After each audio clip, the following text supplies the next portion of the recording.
Doctor Mohammad ইউনূসকে নিয়ে বিতর্ক থাকতে পারে। আচ্ছা, আপনি যে কোনো রাজনৈতিক দল করার কারণে ডক্টর মোহাম্মদ ইউনূসকে অপছন্দ করতে পারেন, কিন্তু আজকে তিনি যেই কর্মটা করেছেন, হ্যাঁ, প্রত্যেকটা বাংলাদেশি আপনি যেই দলই করেন, এরপর যদি বিষয়টাতে আপনি খুশি হইতে না পারেন, তাহলে বুঝতে হবে আপনার কাছে দেশ বড় না, হ্যাঁ। দল বড়।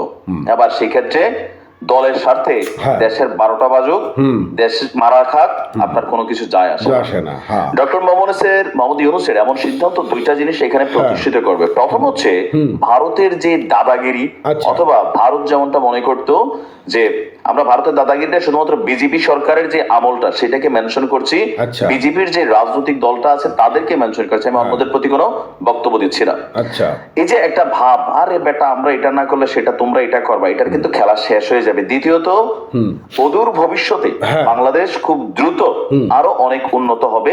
ইভেন সরাসরি বাংলাদেশের সাথে বহির্বিশ্বের যে কমিউনিকেশন সেটা অনেক গুণ বৃদ্ধি পাবে। আচ্ছা।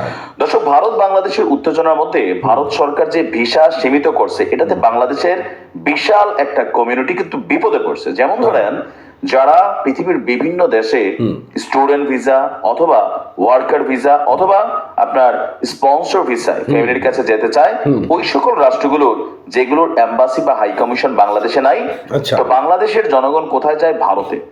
আর এই যাওয়া আসার মধ্যে ভারতের একটা ইকোনমি কিন্তু ডেভেলপ করেছে। আচ্ছা। তো এই সমস্যার মধ্যে তারা এই কাজটা করছে কি, ভিসা দেওয়া বন্ধ করে রাখছে। অনেক মানুষ তাদের ভিসা নিয়ে ঝামেলায় পড়ছে। তো এই পরিস্থিতিটাকে মোকাবিলা করার জন্য ডক্টর মোহাম্মদ ইউনূস ইউরোপীয় ইউনিয়নের যেই রাষ্ট্রদূতগুলো বাংলাদেশে আছেন তাদের সাথে একটা বৈঠক করেছেন, একটা অনুরোধ জানিয়েছেন। যেহেতু তার কানেক্টিভিটিটা বিশ্বজুড়ে আছে, আমরা আশা করি ইউরোপীয় রাষ্ট্রগুলো এই অনুরোধকে মূল্যায়ন করবে।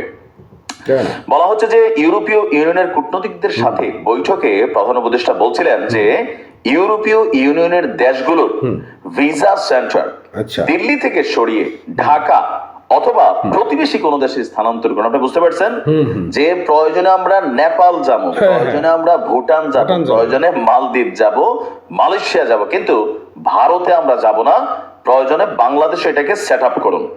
গতকালকে রাজধানীর তেজগাঁওয়ে প্রধান উপদেষ্টার কার্যালয়ে বৈঠক অনুষ্ঠিত হয়েছিল। সেখানে 19 সদস্যের প্রতিনিধি দলটির নেতৃত্বে ছিলেন বাংলাদেশে নিযুক্ত ইউরোপীয় ইউনিয়নের head of delegation Michael Miller. আচ্ছা। প্রধান উপদেষ্টার সাথে বৈঠকে অংশ নিয়েছেন পররাষ্ট্র উপদেষ্টা তৌহিদ হোসেন। 2.5 ঘন্টা ব্যাপী এই বৈঠক হয়েছিল। ওই বৈঠকে 15 জন প্রতিনিধি তাদের মতামত তুলে ধরেন। বৈঠকে এখানে ভিসার ইস্যুটা ছাড়াও শ্রম অধিকার, বাণিজ্য সুবিধা, জলবায়ু পরিবর্তন, মানবাধিকার, international crime tribunal act, Rohingya প্রত্যাবাসন, বাস্তবায়ন, ট্যাক্সে অনেক কিছু এখানে ছিল। তবে সবকিছু ছাপিয়ে আমাদের এখানে আলোচনায় ছিল ভিসা ইস্যুটা। তিনি বলছেন যে এমনকি ভারত এই মুহূর্তে বাংলাদেশ নিয়ে আন্তর্জাতিক অঙ্গনে যে গুজব বা অপতথ্য ছড়াচ্ছে, সেটার জন্য তিনি এই প্রতিনিধিদের সহযোগিতা কামনা করেছেন যে আপনারা এটার একটু দেখবেন। ইভেন ফেসবুককেও ডক্টর ইউনূস কিন্তু একটা বার্তা দিয়েছেন রাষ্ট্রীয়ভাবে, যেন ভারতের যে গুজব এগুলাকে যেন প্রতিহত করতেছে। তো আমি মনে করি প্রতিবেশী দেশের তুলনায় যেহেতু আমাদের দেশের জায়গা আছে, প্রয়োজনে মানে এম্বাসির জন্য একটা নির্দিষ্ট এরিয়া প্রয়োজন আবারও সিলেক্ট করা হোক, ঢাকা থেকে সরিয়ে অন্য জায়গায় নেওয়া হোক, সর্বোচ্চ নিরাপত্তা দেওয়া হোক। কিন্তু বাংলাদেশে যেহেতু একটা হিউজ পরিমাণ মানুষ আমরা এখন ইউরোপে মুভমেন্ট করছি, যাতায়াত করছি বিভিন্ন কাজে কাজ কারবারে, সো বাংলাদেশে যদি ভিসাটা হয় বা এখানে আমাদের দূতাবাসটা থাকে, একটা মানুষের কমপক্ষে 2 থেকে 3 লক্ষ টাকা খরচ কমে যাবে। কারণ কি, ভারতে যাতায়াতের প্লেন ভাড়া, সেখানে থাকা, আর একবার গিয়ে তো হয় না, কয়েকবার যাতায়াত করতে হয়। তো হোটেল ভাড়া, খাওয়া দাওয়ার খরচ, আবার ফ্যামিলি মেম্বার, আবার এত দূরে গিয়া যেমন অনেক মেয়েদের ভারতে যেতে হয় এই ভিসার জন্য, একা একা থাকতে হয় হোটেলে। তো নিরাপত্তা ইস্যু আছে, কারণ ভারতীয় ধর্ষণ খুবই একটা লিগ্যাল একটা অবস্থানে চলে গেছে না, সবসময় এগুলাই করে বিভিন্ন জায়গায় আমরা দেখছি প্রতিনিয়ত। তো এরকম নানান প্রতিবন্ধকতা আছে। তো বেটার হয় বাংলাদেশে একটা জোন সিলেক্ট করে সেখানে এটাকে এস্টাবলিশ করা। আর যদি বাংলাদেশের অন্য কোনো সমস্যা ইউরোপিয়ান ইউনিয়নের রাষ্ট্রগুলো দেখায়, তাহলে ভারত থেকে সরিয়ে নিয়ে অন্য দেশে করা। আমি এটার পক্ষে। কেননা এর আগে দেখেন এই সমস্যাগুলো ছিল, কিন্তু বিজেপি সরকার ক্ষমতায় বসার পর থেকে নানান ভাবে আমরা কিন্তু ডিস্টারবেন্স হচ্ছি।